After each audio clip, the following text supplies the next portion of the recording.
Welcome, I'm Brandon the HBAR Bull. In this HBAR Weekend Update, we get to hear from the artist behind the Hashanty song and Elizabeth from Hello Future Buzz. There was also a string of Hedera-related news, we offer a Hedera staking call to action, and much more, so let's get into it. Joshua Lucas is the artist behind the latest song put out by the Hedera community called Hashanty. Thanks for swinging by, Joshua. Thanks for having me. Yeah, absolutely. So what made you want to create Hashanty? Well, a few months ago, I was scrolling on social media, just, checking out some of the sea shanties that were going around there when they were popular. And I think part of it, kind of stayed with me in the back of my mind. And then sort of out of nowhere, I was driving to school one day, early morning commute. And all of a sudden I just started going, soon when the hash graph comes, and there once was a Dr. Lehman Baird. And I started thinking, oh, this is kind of funny. Wouldn't it be funny to sing one of these hash shanties about the hash graph? And it sort of just started from there. You really nailed it. It sounds great. Can you tell us a little bit about the process? Yeah. So, the process was kind of twofold. The first half was trying to figure out the lyrics. Once I decided, okay, you know what, I want to do this, then it was a matter of, well, now I got to write this. I got to figure out how to tell a very complex story about, hash graph and Lehman Baird and the discovery of virtual voting math. And really just take sort of a complex idea and distill it down to some simple lyrics that rhymed, that make sense. And, I've got a background in writing jingles for radio. So I'm a little bit versed in this process of kind of taking a bunch of ideas and distilling them down into something simple. But that doesn't mean I wasn't challenged. Rhyming asynchronous Byzantine into a song isn't exactly the easiest. I can imagine. To do.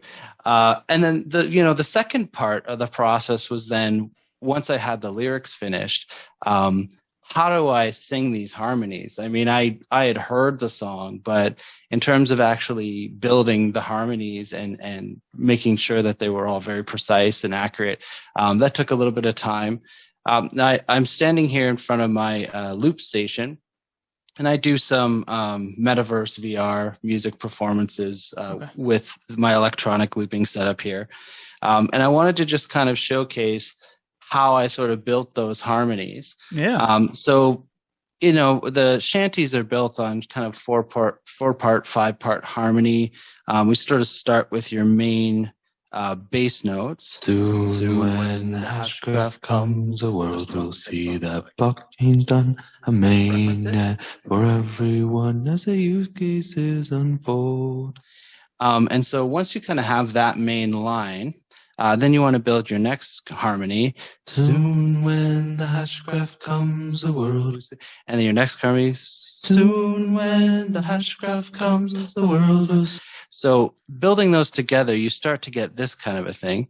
Soon when the hash graph comes, the world will see that blockchain's done a mainnet for everyone as the use cases unfold.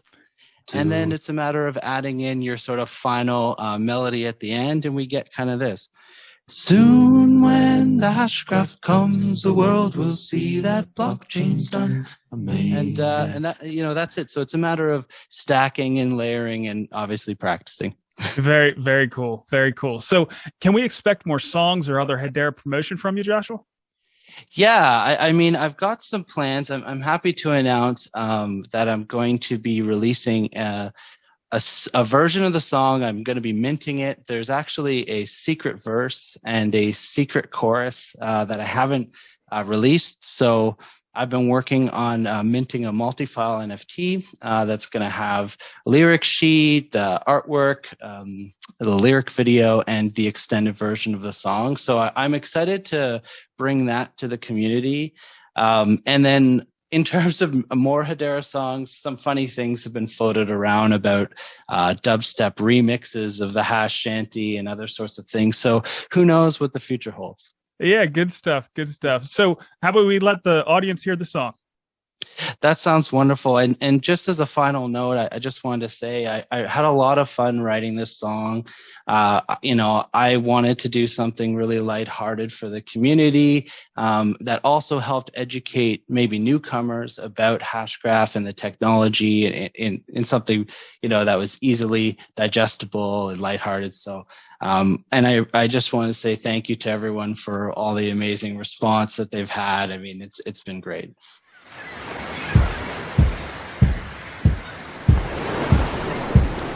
There once was a Dr. Lehman Baird who dreamt of future world shared. He saw the math and he did declare that the way was virtual votes. Soon when the hash graph comes, the world will see how blockchain's done. A mainnet for everyone as the use cases unfold. Now with this gossip DLT of asynchronous Byzantine, it's fast, secure, and cheap, low fees with a fair consensus showed.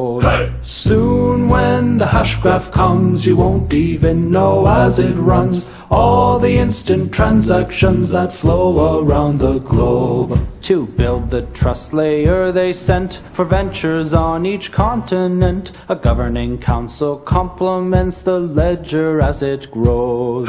Soon when the hash graph comes, the sleeping giant will become. Pave the path and foundation, our node so strong and bold. And they've made sure to take it slow and spread the wealth of one crypto. We buy it up and we wait and hold. Go little HBAR go. Soon when the hash graph comes, Hederians will sing their song of decentralization, a Web3 for the world.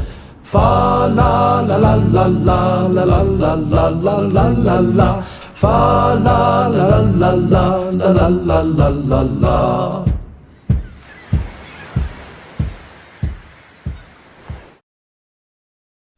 We've got a bit of a call to action for our Hederians out there. We know that Hedera network staking is coming this quarter. We know that anyone is going to be able to contribute to account 800, and depending on the entities that contribute, this could allow rewards to be much higher than we had previously anticipated. A quick note though, sending HBAR to account 800 is not how you stake. Sending HBAR to account 800 is how you selflessly contribute to the Hedera network staking rewards, not how you receive rewards. Okay, now on to our call to action. As HBAR investors, we store our HBAR in many places. Browser extension and mobile software wallets, hardware wallets like Ledger, custody solutions, and exchanges. We need to understand what needs to be done on our part to stake, but also we want to make sure that the services we use are going to support staking. Native Hedera applications like Walla Wallet and Hashpack will almost certainly support staking from day one, but multi-chain wallets may not, so it's best to contact your wallet support and check. Some wallets may automatically pick a node for you to stake to, but others may require you to choose a node. As staking goes live, I'll try to do another video to run you through those steps.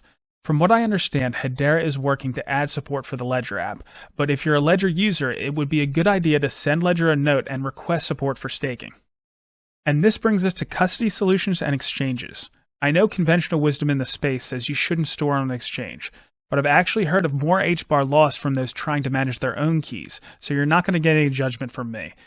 Again, we should contact the exchanges we use and let them know how important support for staking rewards is to us. I'm going to cover a couple different exchanges that I use. The first one being Bittrex. I like Bittrex a lot because of their focus on security. Bittrex has plenty of trading pairs for proof-of-stake networks, but they only pass on staking rewards for Cardano. So the chances that we're going to get support from Bittrex early on to pass on staking rewards for Hedera is pretty low. Still, contact them, let them know, and hopefully before too long, we can get support for HBAR staking on Bittrex. The other exchange that I generally use is Binance US, and Binance US passes on staking rewards for EOS and VeChain and Tezos and Atom and Algorand. You may know that I often compare Hedera to Algorand. I think that they are probably the next closest competitor. Hedera, I think, is certainly much better from a technical perspective. but I often also compare them as far as their price and their market cap and things like that. And the fact that Binance US is supporting Algorand staking is a really good sign. I think if we let Binance US know that we really want to have HBAR staking support on their platform, I think they'll probably get it to us before too long. So certainly contact Binance US. I do understand that there are so many other platforms out there that support HBAR. So whatever exchange or custody solution you use, make sure to let them know. Of course, we want to be cordial and professional, but there's nothing wrong with a friendly request to ensure Hedera network staking gets the support it deserves. So while we're talking about staking, we might as well get an update for the stater staking. Right now we have about 342 million HBAR total value locked, and that's about $65 million. That puts us into phase 2, and phase 2 is up to 400 million HBAR, and that rewards 500,000 HBAR per epoch per day, which gives us an APY around 53% right now. So certainly nothing to sneeze at. Once we enter phase 3, which is over 400 million HBAR total value locked, we're going to be using that formula you see down there in the corner. Next week, I think we're going to have Stater back to run us through an update and also call all builders, because they want people to start using their HBAR X in other ways. So we're looking forward to that one. There's been a string of Hedera announcements and news this week. First, we have DAppRadar, who are now listing Hedera dApps on their platform, and with over 1 million monthly users, this should get them in front of all kinds of new people. There are currently 5 Hedera dApps listed, and of course we'll be looking for that number to grow. Hedera announced the Swiss Hashgraph Association to empower innovative startups, enterprises, and government institutions around the world to design and develop enterprise-grade solutions and decentralized applications on the Hedera network. Kamal Youssef, president of the Swiss Hashgraph Association, who was previously an initial governing council member representative for Swisscom Blockchain, said, "In close collaboration with Hedera Hashgraph and the HBAR Foundation, the Swiss Hashgraph Association will identify initiatives with the highest potential and enable the development of the most promising projects. We're offering sizable grants to empower pioneers, innovators, entrepreneurs, and startups, including assisting large corporations and government institutions to successfully launch their own decentralized solutions, while fostering synergies with other emerging technologies across multiple industry verticals." It's amazing to see Hedera Council member representatives dedicating their careers to the Hedera ecosystem. We also had the HBAR Foundation announce the Privacy Market Development Fund with the goal to support developers building privacy-preserving technologies with the help of the Hedera network. And finally, the HBAR Foundation announced support for Banxa, a global fiat on-ramp which has become one of the first companies to support USDC on Hedera. Hello Future Buzz certainly pioneered the use of Twitter Spaces for the Hedera community, and we're lucky enough to have the person behind it, Elizabeth, here today to tell us about her journey. Thanks for coming on, Elizabeth. My pleasure, Brandon. Nice to see you.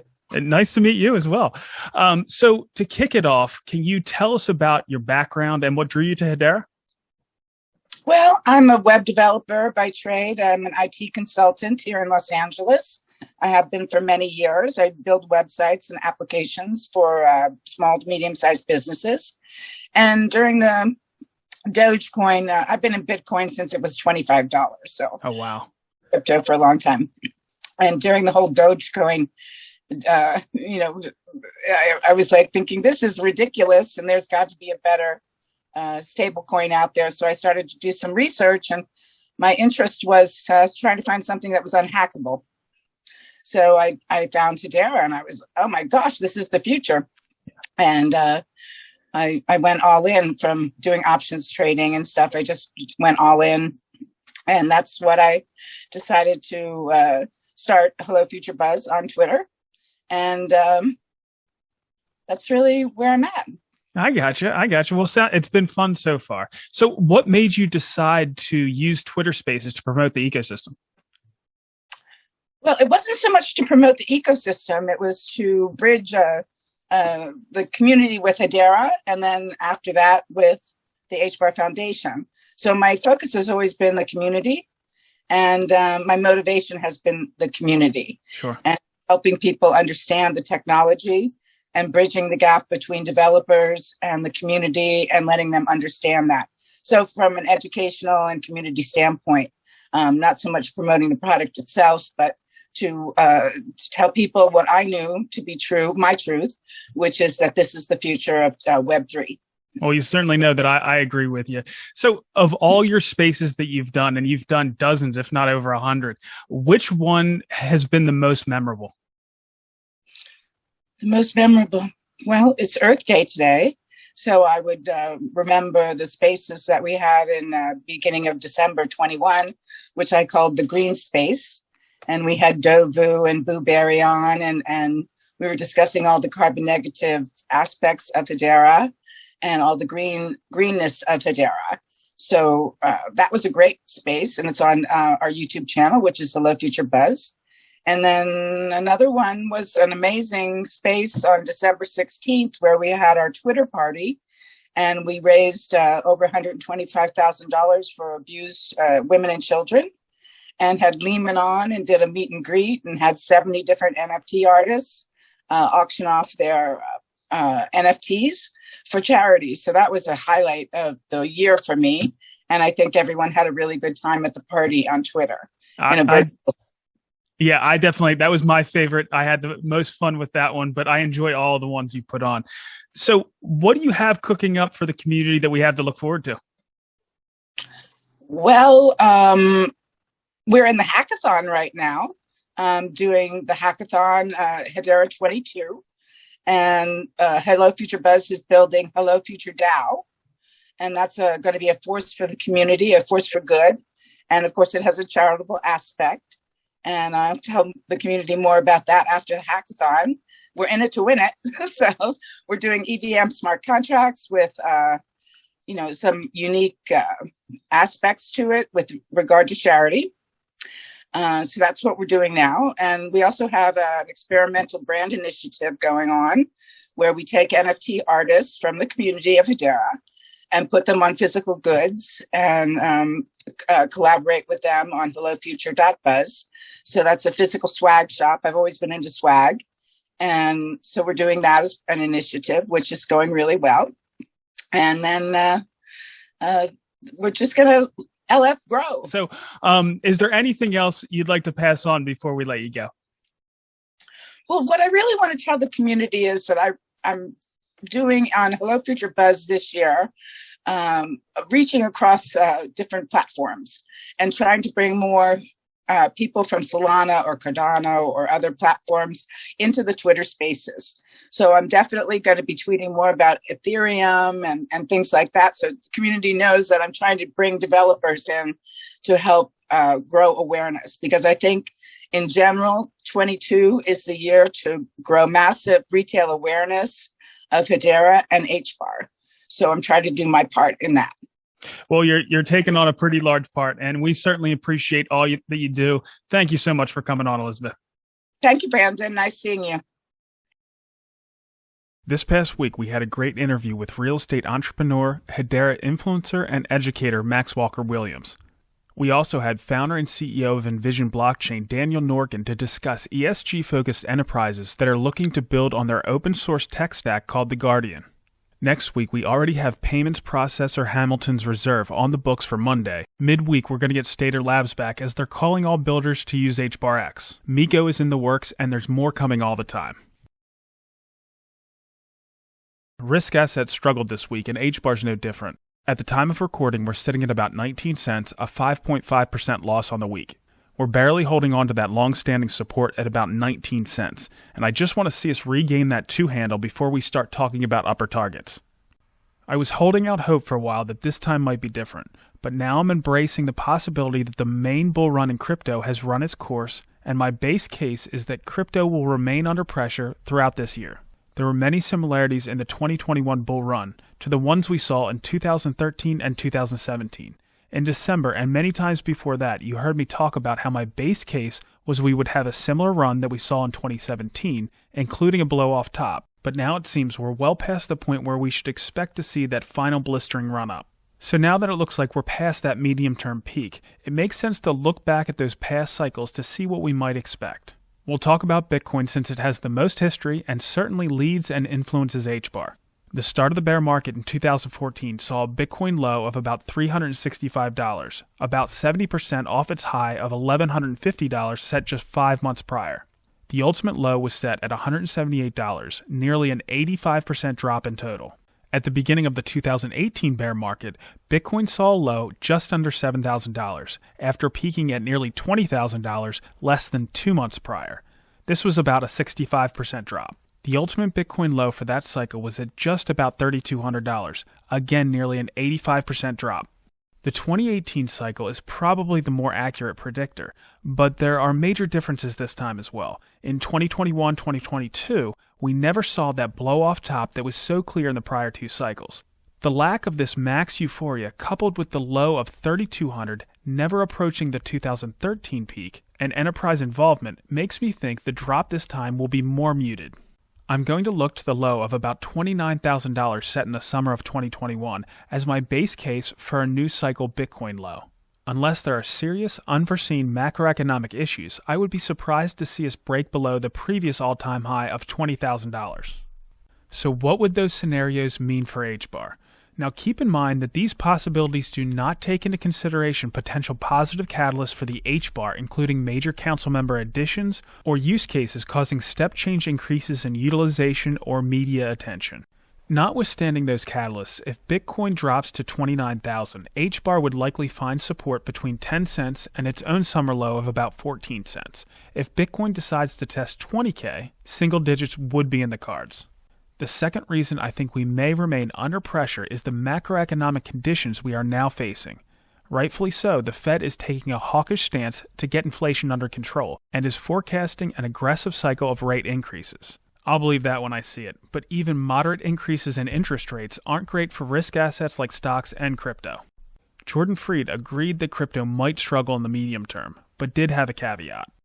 There's so much information to consume right now. I mean, you have to have it's literally a full-time job to be your own macroeconomist and just to be consuming all these inflation reports, all of these job growth reports, the COVID numbers coming out of China. There's just so many things that are concerning, I think, and so many things to pay attention to, right? We've got a hawkish Fed that's intent on increasing rates. Funny though, 2017, we saw rates, 4 rate hikes throughout that year. It was one of the best years on record for Bitcoin. In a year where we had 4 rate hikes, I tweeted that out. If you actually track Bitcoin's climb from, start of the year about $1,200, and just peaked at the end of the year around 20,000. There wasn't a lot of volume at 20,000, but around 20,000, 21,000. That was the year that there were several rate hikes. So I don't know that rate hikes will do it. We clearly have way too much money in the money supply. This is obviously a symptom of all the money printing that our governments have been doing during COVID to provide stimulus. Asset prices have risen. A lot of people started counting money that they didn't have, right? Home valuations soared here in Puerto Rico. In some places, home valuations 4 or 5 times. That's just here in Puerto Rico. I know elsewhere it's even higher. On average, some properties, let's say across the country, doubled. 8% growth in, consumer price index. There's things that concern me. And I think you have to be careful right now. I do think you have to be careful. I've made some Bitcoin price predictions. I'll stand by my Bitcoin price predictions. I'll stand by my HBAR price predictions in the past. And I don't care to offer new price predictions because I think that they'll be accurate, just probably on a different time horizon than what I had originally thought. We did have a halvening cycle at our backs in 2017, though. So that is a major difference between the tightening cycle Jordan refers to and the one we might see this year. But as mentioned, HBAR can set its own path simply by realizing its potential. The second silver lining is there might be some great buying opportunities within the next 18 months. Though I'm pretty much always active in the HBAR market, I'm net acquiring at this point, and I don't see that changing for a while. We're trying some new things. Let me know how you like the screen overlay versus just the voiceover sections. And like always, like, subscribe, and drop a comment if you appreciate what we're doing.